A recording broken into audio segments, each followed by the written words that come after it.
So I am at the Mustang Magic with Chris Phillips and Mocha Bay Latte. They just made it into the top 10 freestyle, which is later tonight, so that's pretty exciting. But what really interested me was hearing his story a little bit as they announced him coming into the ring.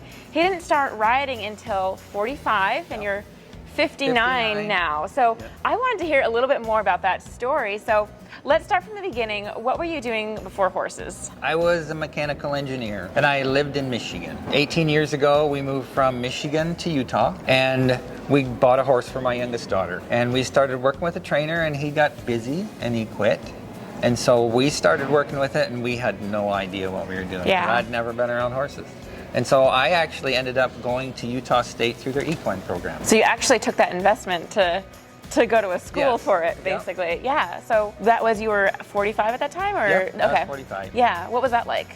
The students, as you know, were like 18 to 20, mostly females. Yeah. And they could ride. I could not.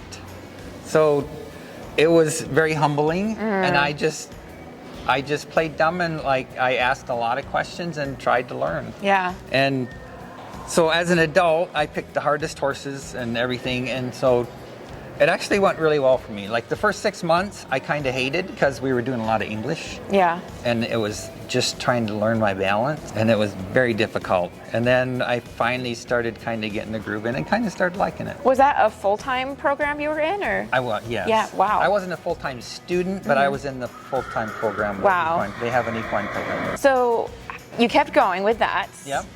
So tell me a little bit more of it. So then you're currently a trainer. Yes. Yeah. So I ended up really enjoying it, and I started training like just quarter horses and stuff, and then I had a friend who said my daughter should try to do the Mustang challenges because they had a local one, and she did. And then the next year I decided they had adult ones too, so she said I decided to do one too, and then it just kind of took off. What event was that? It was a local Mustang challenge. Hers was from the ground, and mine was a riding one. Oh, you had a riding one. I did have a riding one for my very first one. Gotcha. Yep. And what year was that? That was in 2015. I think was my very first one. Okay. And you had been riding it how long at that point? I started riding in 2009. So do the math. 6 years? Yeah. What challenges did you have along the way getting into riding your first Mustang?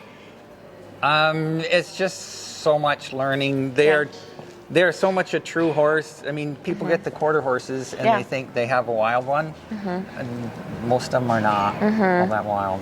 But they're true flight animals, and you just have to go with it. Yeah. Did you have any advantages, do you think, to starting later in life that someone who maybe grew up? Tell us. They kept telling me that, like, I had no bad habits.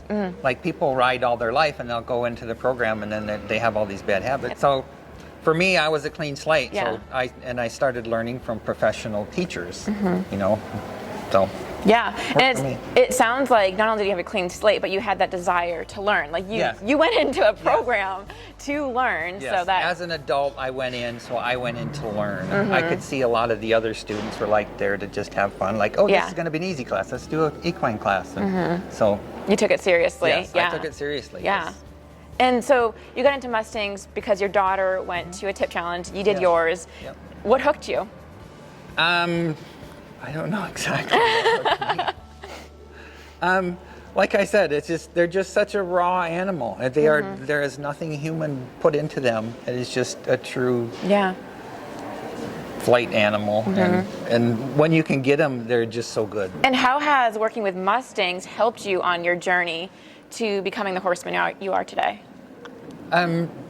Like I said, it's just they're a clean slate, just kind of like I was, and they have no other human contact because when other humans are working them, even when I get Mustangs, but somebody has had them for a month or two or whatever and couldn't get them, they are more difficult than just getting a clean one. Yeah, definitely. And this is, how many competitions have you done so far, like in total?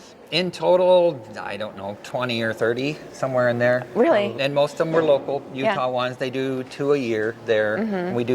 There's some in Idaho. And then my first extreme was for California in 2020. Then I was invited to this one last year. Okay, And I did it last so you've done the Magic before. Yep, and I did the Magic. So that was my first extreme makeover in front of a big crowd like that. Did you place top 10 last year? I placed fourth. Fourth? Oh, fourth overall. How do you feel about this weekend's competition? She is a better horse than last year, but she is a horse. Yeah. So you'd never know what's going to happen because you can't simulate 4,000 people screaming and yelling. Yeah. So that's the thing. Yeah. There's a lot of variables that you just can't train for. Yeah. So you just have to. You try to get it so they trust you as much as possible. So when I say, no, we can do this, she goes, okay, if you say so. What kind of home are you hoping she goes into?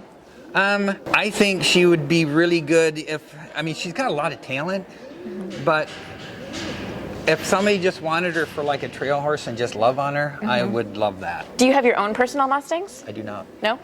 I don't have any personal horses. Wow, really? No. Why is that? It's too hard. Yeah, too hard? Yes, because there's always, I hate to say it, but there's always an end of life thing, and that is very hard. What I do, I get young horses. I like starting them until they're like 3 or 4. Yep. And then finding a really good home for them that people can love on them and use them. So doing the really... And that to me is what I love doing. The thorough foundation. And And then I always get lots of calls and pictures and stuff from people who have them, and they always keep up to date. And I love that. Yeah. And tell us about your business now. Where are you based out of, and what's your business? So we're in Avon, Utah. We train horses. I also build a stall cleaner that I have a patent on. Tell us about that.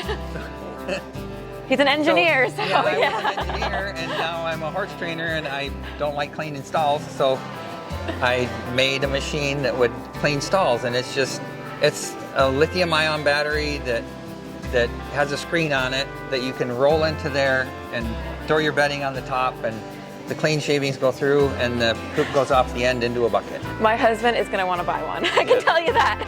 Once you use one, you will never want to do it by hand again. Yeah. I'll have to get, what's the website for that? lightningshaker.com. Okay. We'll have to. Lightning is spelled with an E, like lightning. Okay. Lightning. Yes. Yes, gotcha. Yeah. Well, thank you so much. Good luck tonight, and thank you guys for watching. Bye. All right. Bye.